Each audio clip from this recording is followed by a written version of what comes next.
اپنے اندر جھانکو، اپنے من میں ڈوب کر پا جا سراغ زندگی۔ قرآن کیا کہتا ہے؟ وَفِي أَنفُسِكُمْ أَفَلَا تُبْصِرُونَ۔ اور تیسری اہم ترین آیات کیا ہے؟ آیات قرآنیہ۔ ان میں تدبر کے ذریعے، غور و فکر کے ذریعے انسان ایمان حاصل کرے۔ یہ ٹاپ کا ایمان ہے، یہ انٹلیکچوئلز کا ایمان ہے، یہ صدیقین کا ایمان ہے۔ نمبر دو، ایک ایمان ہے عوام کے لیے، اس کے دو راستے ہیں۔ نمبر ایک، صاحب یقین کی صحبت،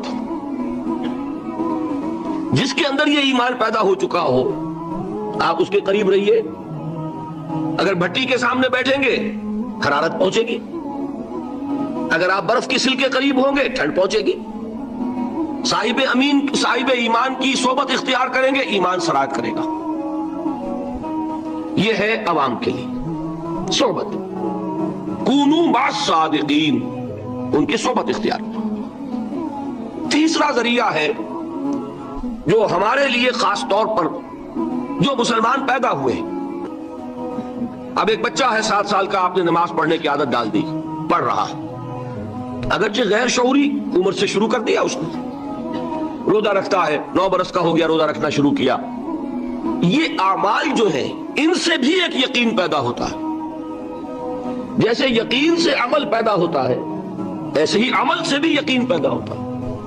جب مداومت کرتے رہیں گے اس پر تو اس سے بھی ایک یقین کی کیفیت انسان میں پیدا ہو جاتی ہے۔ سورہ حجرات میں جو بحث آئی ہے اس کے آخر میں یہی ہے کہ اے نبی، یہ بدو جو دعوے دار ہیں ایمان کے، یہ آپ پر احسان در رہے ہیں۔ یمنون علیک ان اسلموا قل لا تمنوا علی اسلامکم بل اللہ یمن علیکم ان ہداکم للایمان ان کنتم صادقین۔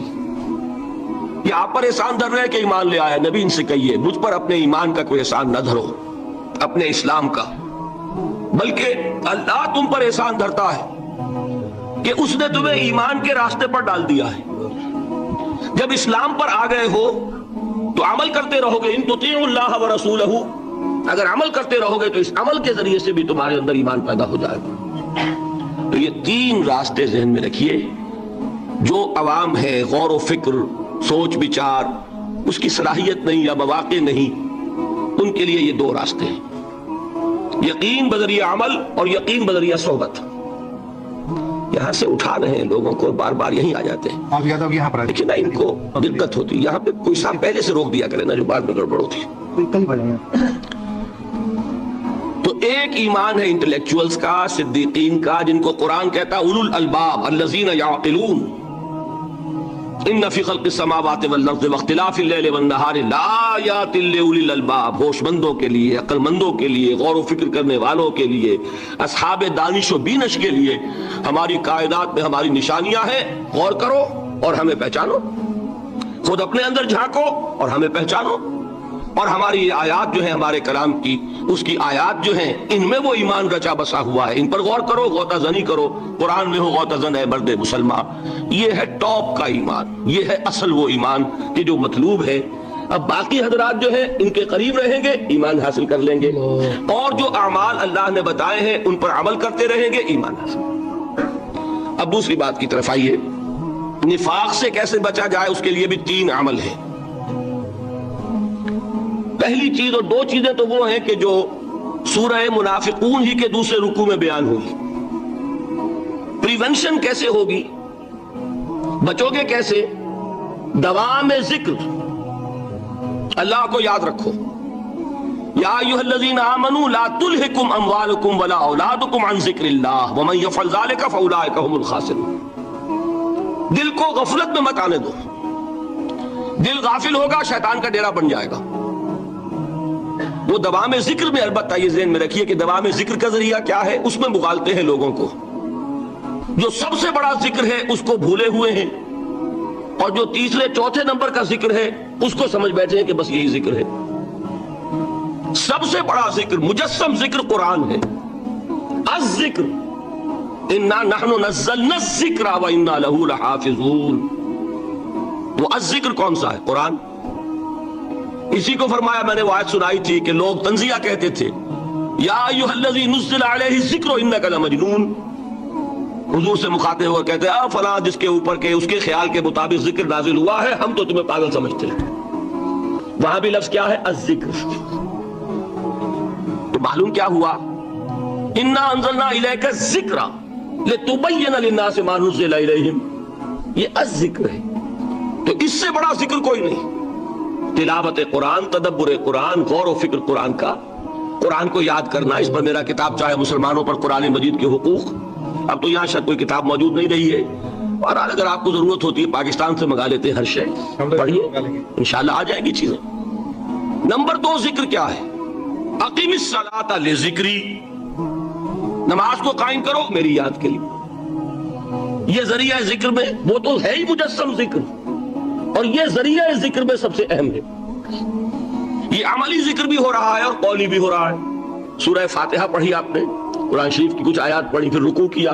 یہ رکوع جو ہے یہ آپ کا عملی ذکر ہے کہ آپ نے اپنے وجود سے اللہ کی عظمت کو تسلیم کیا.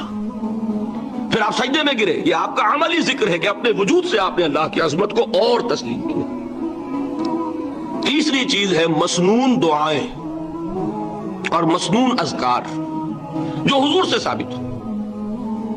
ہمارے ہاں کیا ہو گیا؟ مجھے فلاں بزرگ نے یہ چیز بتائی ہے، وہ تو پڑھتے چلے جا رہے ہیں.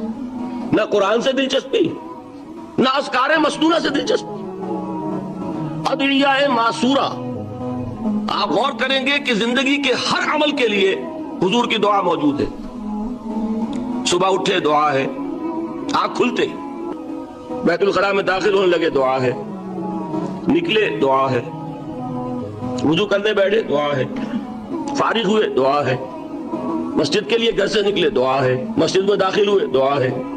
مسجد میں تو ہے ہی ذکر، نماز ہے، تلاوت ہے، باہر نکلے دعا ہے، گھر میں داخل ہونے لگے پھر دعا ہے، سواری پر سوار ہو رہے ہیں دعا ہے، اتر رہے ہیں دعا ہے، شیشہ دیکھ رہے ہیں دعا ہے، کپڑے پہن رہے ہیں دعا. زندگی کا کوئی عمل نہیں یہاں تک کہ جو تعلق زن و شو ہے، جس کو کہ خالص حیوانی بات سمجھا جائے گا، اس کے لیے بھی دعا ہے. غفلت میں وہ کام بھی نہیں کرتا.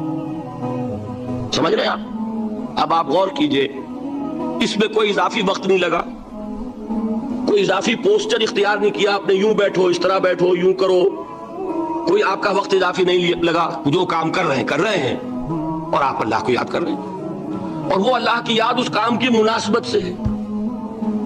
ان ادعیاء معصورہ سے 2 تعلق جڑ گئے انسان کے.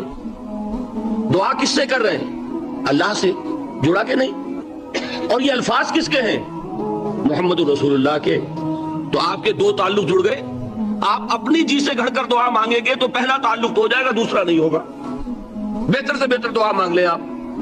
لیکن حضور سے جو معصور اور مسنون الفاظ جب آپ زبان سے نکالتے ہیں تو آپ کا تعلق اللہ سے بھی ہوا بذریعہ دعا، اور وہ الفاظ چونکہ حضور کے ہیں صلی اللہ علیہ وسلم تو حضور کے ساتھ ہوا. یہ تیسرا درجہ ہے. چوتھے درجے میں میں مانتا ہوں کہ ایک ہوتی ہے خاص کسی شخص کے امراض کی تشخیص کرنے کے بعد تجویز. کوئی اگر طبیب ہے، ماہر طبیب روحانی، وہ آپ کو دیکھے گا تو اندازہ لگائے گا کہ آپ میں کیا کمی ہے، اس کے مطابق آپ کو ذکر بتائے گا. بھئی فلاں آیت کا مراقبہ کیا کرو. کسی میں بزدلی ہوتی ہے، کسی میں مال کی محبت زیادہ ہوتی ہے، کسی میں توکل کی کمی ہے، کسی میں شہرت کی خواہش ہے، نمایاں ہونے کا جذبہ ہے، کسی میں تکبر ہے. سب کا ایک سا برس تو نہیں ہوتا نا. تو یہ در حقیقت اندھے کی لاٹھی سے نہیں چلنے والی بات.